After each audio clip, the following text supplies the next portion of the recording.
Bien, regresamos entonces con el profesor Germán Alarco de la Universidad del Pacífico y con el economista Pablo Secada, economista del Instituto Peruano de Economía, para conversar sobre la gran transformación. Germán, Pablo, muy buenas noches. Gracias por estar con nosotros en el programa. Por invitarnos. Bien, Germán, tú fuiste miembro del equipo que trabajó los lineamientos centrales de la hoja de ruta.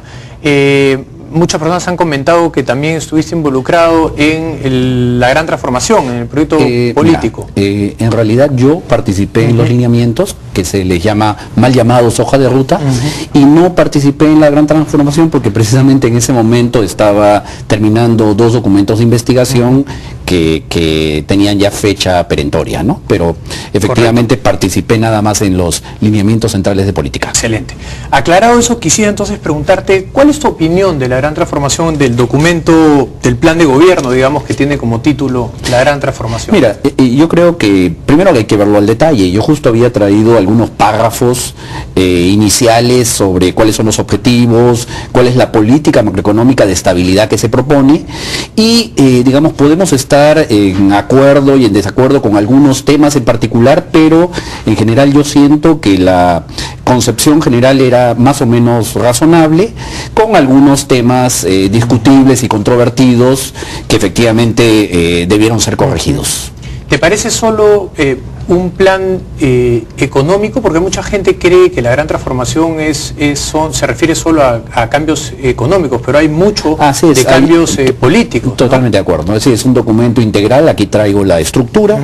Obviamente yo no participé en este documento, no puedo defenderla, simplemente los elementos que destaco en términos de la búsqueda de la estabilidad macroeconómica y de las partes centrales en lo relativo a lo económico, que fueron en gran medida retomados en los lineamientos y que pues a su momento comentaremos. En tu opinión, entonces, entre ambos documentos hay una cierto grado de alineamiento. Así es. Correcto. Pablo, ¿cuál es tu opinión sobre la gran transformación? La primera reflexión que hago es que estamos discutiendo este tema 2 años y unos meses después de que se planteara. Hubo un debate en su momento, que fue un debate, como son acá, un debate poco informado, más atacando a la persona que a la idea, pero hubo un debate de técnicos en la campaña y después se midió cómo percibía la gente que fue el debate. Y diría que en esos debates esta opción de política perdió. Poco después se hicieron los lineamientos, se corrigió algunas cosas, y entendíamos que eso era lo que se iba a hacer. Y en algún sentido se ha estado haciendo, ¿no? Esa es una reflexión. Una segunda reflexión: nuestro país requiere hacer muchísimas reformas más, pero realmente muchas reformas más, y las hizo activamente hasta el 94. Después se paró la privatización de Sedapal, se paró la reforma del Estado y después hemos empezado a avanzar a cuentagotas. Y estamos viviendo de recuperar la productividad perdida en los 70s y en los 80s, esencialmente en los 80s. La productividad le quitó al crecimiento 1 punto al año en los 70s en promedio y casi 4 puntos al año en los 80s en promedio. Y en las últimas décadas ha estado añadiendo entre 2 y 2,5 puntos al crecimiento. O sea, entre 6,5 puntos y 3,5 puntos menos de crecimiento por perder productividad en vez de ganarla. Ahora estamos recuperando un poco el tiempo perdido y tenemos una población más o menos joven que también empuja, pero ¿hasta cuándo vamos a estar viviendo de recuperarnos? ¿Y cuándo vamos a empezar de nuevo a remar en serio? Deberíamos estar discutiendo una reforma nueva cada 3 meses, o cada 2 meses, o cada mes. Y acá andamos de nuevo debatiendo cosas absurdas, ni siquiera nos ponemos de acuerdo en cosas como qué pasó en la crisis internacional. O sea, creo que hay esas dos ideas básicas, ¿no? Cómo podemos regresar a lo mismo y cómo podemos olvidar que no estamos avanzando al ritmo que deberíamos. Claro, pero en el discurso del presidente, por lo menos en lo que atañe a los últimos 2 días explícitamente y a las últimas semanas, la gran transformación es de nuevo una especie de casi ya mandato para lo que resta de este gobierno. Bueno, es un aspecto que está todavía en discusión. Mi impresión es que hay que discutir opciones de política, pero también advertir que ese camino, con el camino originalmente enunciado, digamos, que en realidad nunca se ha formalizado exactamente qué quieren hacer, tiene un montón de objeciones, ¿no? Correcto. Dentro de las cosas que propone el plan de gobierno de la gran transformación, básicamente yo diría que hay un 30% que es una especie de copia y pegado del plan de gobierno anterior. No sé si eso ha sido parte de lo que lo que pasa es que yo no puedo entrar a comentar directamente el plan un plan donde yo no participé. Yo lo que quiero señalar es que yo también estoy de acuerdo en que hay que hacer todo un conjunto de reformas estructurales. Probablemente cuando discutamos el contenido van a ser diferentes a las que propone Pablo. Yo en segundo lugar quiero manifestar que yo no observo ningún viraje estratégico, ninguno. En tercer lugar, y que el tema de Petroperú, que en su momento lo trataremos, no significa ningún viraje en tema en particular. Y en tercer lugar, yo creo que estamos saltando sobre un suelo firme, porque si uno revisa los lineamientos centrales de política, va a observar que el gobierno ni siquiera los está cumpliendo. Entonces yo creo que efectivamente coincido con Pablo en que hay que tener una visión muy crítica en relación al gobierno, a que la inercia no es suficiente. La inercia ya se acabó y de acuerdo a los estimados que después comentaremos, obviamente nos vamos hacia un escenario claro de desaceleración económica. Pero el cuarto punto que yo quería señalar es que también mucha gente ve en los lineamientos centrales de política económica y social la Biblia. Y si uno lo revisa, son lineamientos son algunos lineamientos. Nada se dice de política exterior, de políticas sectoriales específicas, no hay política cultural, no hay política de defensa, y en el propio documento dice el compromiso con el pueblo peruano, firmado por Ollanta, establece la transformación que el país requiere, que se hará de manera gradual y persistente, bajo un respeto absoluto del Estado de Derecho, la división de poderes del Estado, honrando los compromisos, restableciendo la ética pública y con el marco vigente. Y en ese sentido estamos hablando de que se hará de manera gradual y persistente. Esto no es la ley ni la Biblia. Y si nosotros lo revisamos íntegramente con cuidado, nos vamos a dar cuenta que el propio gobierno lo está incumpliendo. Yo hace unos meses atrás, en la época del primer ministro Valdés, dije adiós a la hoja de ruta, porque efectivamente muchos de los elementos del gobierno en ese momento y ahora abandonaron estos lineamientos centrales. Y en ese sentido, cuando se dice que vamos a la gran transformación, yo creo que nada. Nos estamos quedando con un documento de lineamientos centrales que es parcialmente cumplido. En lo que es políticas sociales, duplicación de la cobertura de juntos, aumento de salario mínimo a 750 se ha hecho, programa Cunamás se ha hecho, no sigue, 65 se ha hecho, aumentos de 18 se ha futuro hecho. con la evolución de la productividad y el costo de la canasta. Es decir, el gobierno cree ahora que subió el salario mínimo en 2 tramos y ahí se acabó la historia. Perdón, eso no se acabó, y más cuando viene un choque externo, cuando la demanda externa se reduce y yo tengo que activar demanda interna. Entonces digo, podemos ver en términos de políticas sociales algunas semejanzas a lo que se propuso, pero cuando hablamos de política macroeconómica y crecimiento económico, inclusive desarrollar mercados internos, expandir exportaciones con mayor procesamiento y contenido tecnológico en el marco de una economía abierta. ¿Qué estamos haciendo sobre ciencia y tecnología? Nada.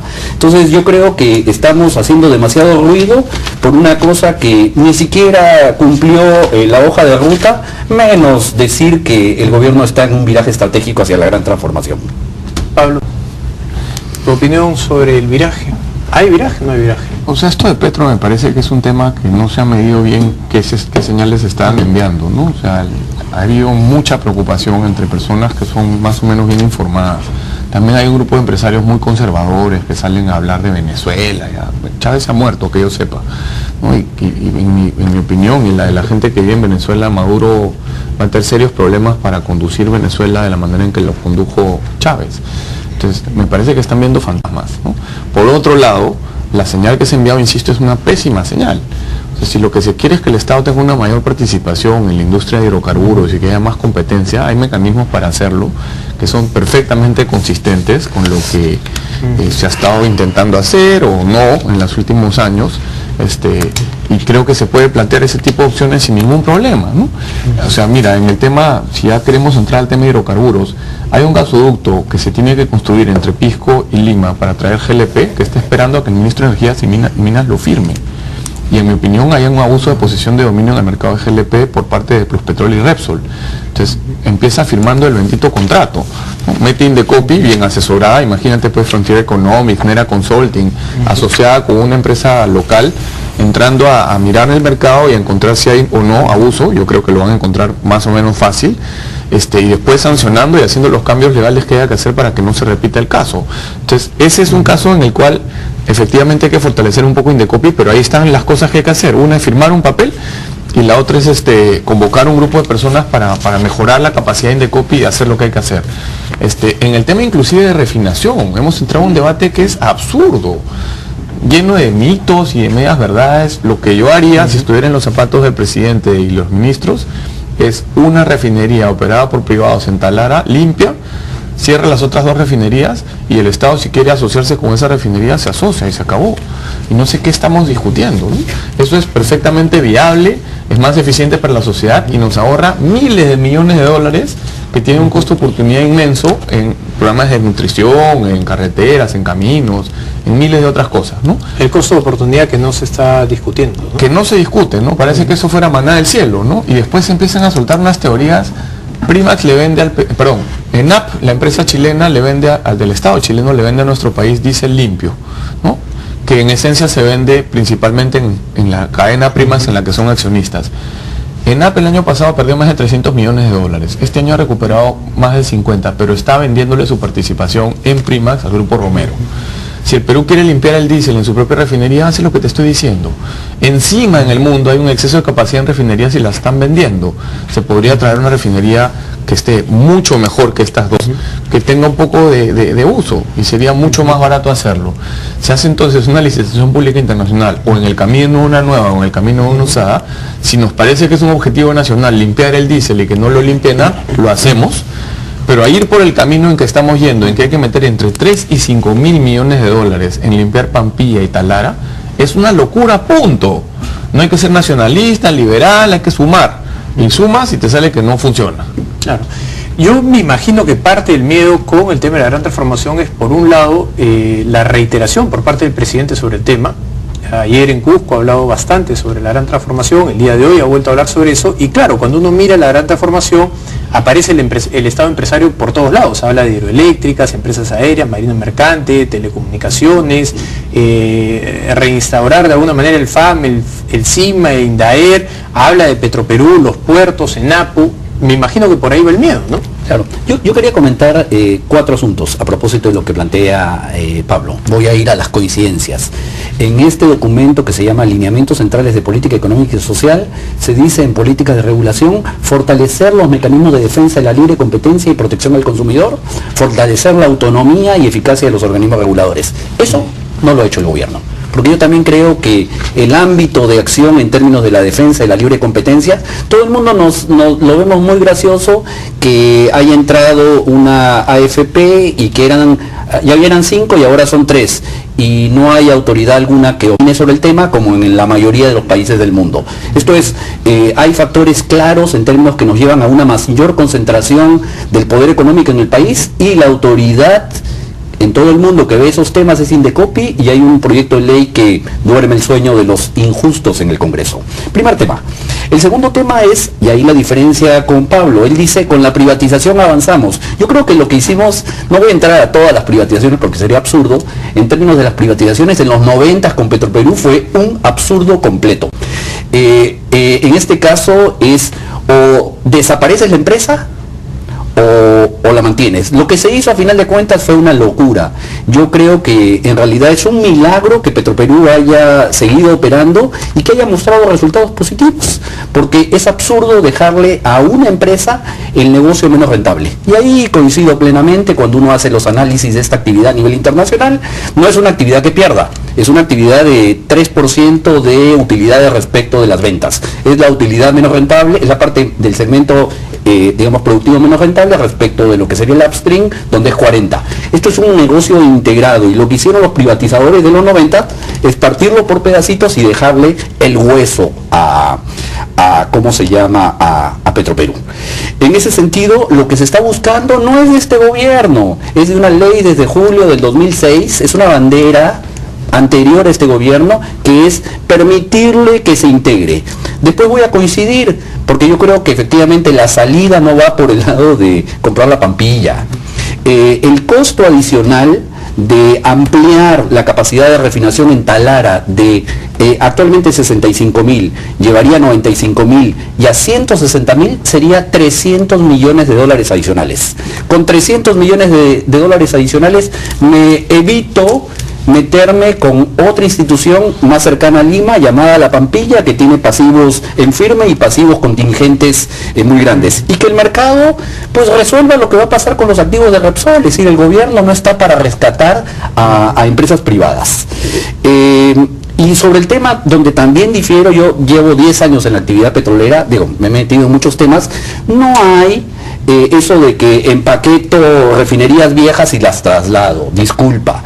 Eso se hacía en la Segunda Guerra Mundial, pero ahora las refinerías se construyen ad hoc, con tecnologías particulares. ¿Por qué? Porque los requerimientos en combustible han cambiado. En California le meten como aditivo el MBTE, en Europa le meten otro aditivo, entonces ya no hay respuesta. Sí las había antes. Efectivamente yo podía cortar en pedacitos y traerla, pero ya ahora no es así. Efectivamente dirán que el costo de la refinería es muy alto, digo, de acuerdo a la información pública es alto, pero efectivamente esto ya se ha validado con diferentes consultoras internacionales, y ahí sí me gustan los mecanismos de mercado como plantea Pablo. Llevémosla a un concurso público internacional, a ver quién me construye, quién me reconfigura, moderniza la refinería de Talara con estas características, y quién es el que me cobra menos sobre el tema. Muy bien. Pablo. Bueno, un par de cosas muy puntuales. El MTB se ha sustituido por etanol, ¿no? Con el mandato del etanol, porque era cancerígeno, ¿no?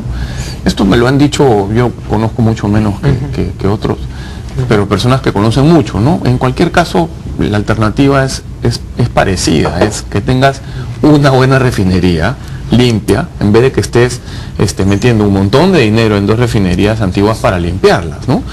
Mismo Humberto Campodónico dijo en RPP el sábado que ya no era negocio para Petroperú limpiar el azufre, porque la diferencia de precios era mínima ahora, ¿no? Ahí comete un error grave. Es función del Estado enfrentar las externalidades asociadas a la contaminación. Entonces, sí tiene que velar el Estado porque no se siga metiendo en los pulmones de los peruanos azufre así. Entonces, pensar como si fuera una empresa privada te lleva a error, pues. En cuanto a la privatización de los 90, el mandato era privatizar todo. Se privatizaban las 2 refinerías, se privatizaba, bueno, el juego era dejar Conchán para el final, porque Conchán, que tiene un terreno muy grande y que queda cerca de un terminal, iba a ser ampliada para meterle competencia a Pampilla y Talara, ¿no? Privatizar producción, privatizar exploración, privatizar los grifos, todo, ¿no? Eso simplemente no ocurrió, y efectivamente quedamos en esta situación extraña en la que Petroperú solo tenía una refinería pequeña, 2 chiquititas, ¿no? Y una mediana, y estaba fuera el resto del juego, ¿no? En el resto de lo que se está diciendo respecto de petróleos también estoy preocupado. El lote 64, que también está en el decreto del sábado. Nadie quiere asociarse con Petroperú para producir en ese lote, porque el petróleo está a 18.000 pies de profundidad. Perenco no quiere, Talismán, que se está yendo, no quiere, Graña no quiere, no quieren a las que han contactado. Petroperú no tiene gente para hacer eso. Entonces, ¿qué estamos haciendo? Estamos poniendo encima una empresa a la cual su expresidente llama Refino Perú, porque solo tiene lo que ya dijimos, ahora el mandato de producir en esas condiciones que para los privados no son rentables.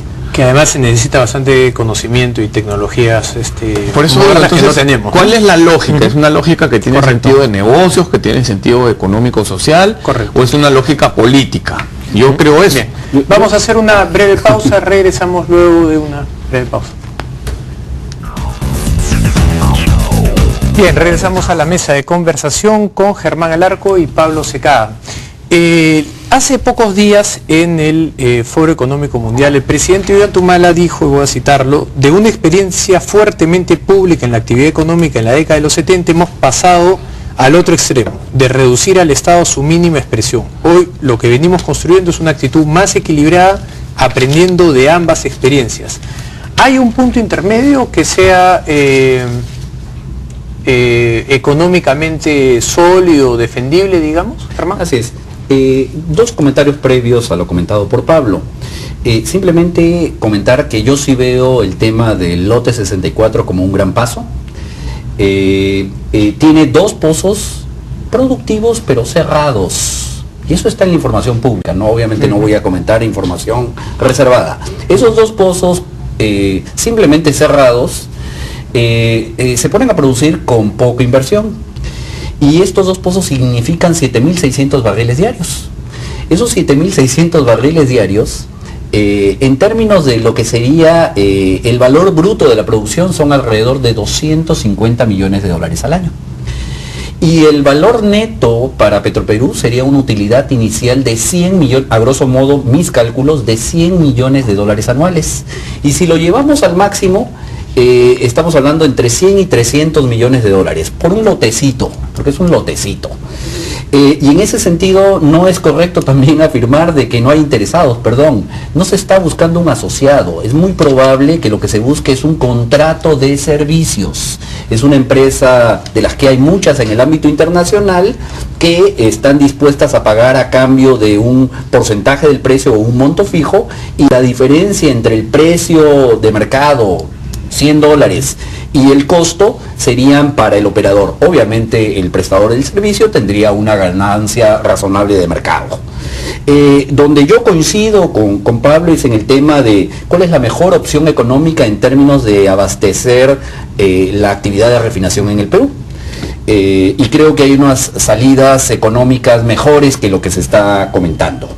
Pero lo que es muy valioso es el tema de ingresar al upstream, porque todas las empresas, precisamente las empresas petroleras que tienen problemas, salvo algunas del Golfo de México que después comentamos, que procesan crudo pesado, por ejemplo, de Venezuela y de México, el resto son poco rentables. Entonces, decir que la empresa crezca con una actividad poco rentable es un absurdo. Tiene que participar de manera forzada en lo que es el upstream.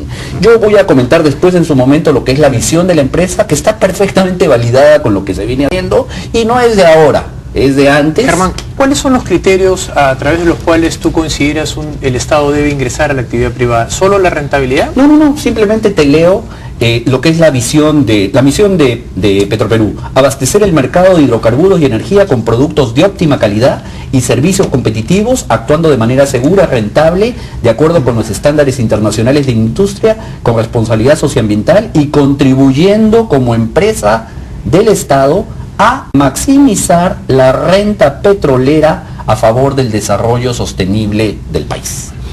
Pablo, de las declaraciones del presidente, ¿hay un punto intermedio, hay un equilibrio entre los 70s y nunca el momento actual? Nunca me había hablado con él, pero si hablara con él intentaría explicarle lo que más o menos está sentado en la teoría económica hace varias décadas.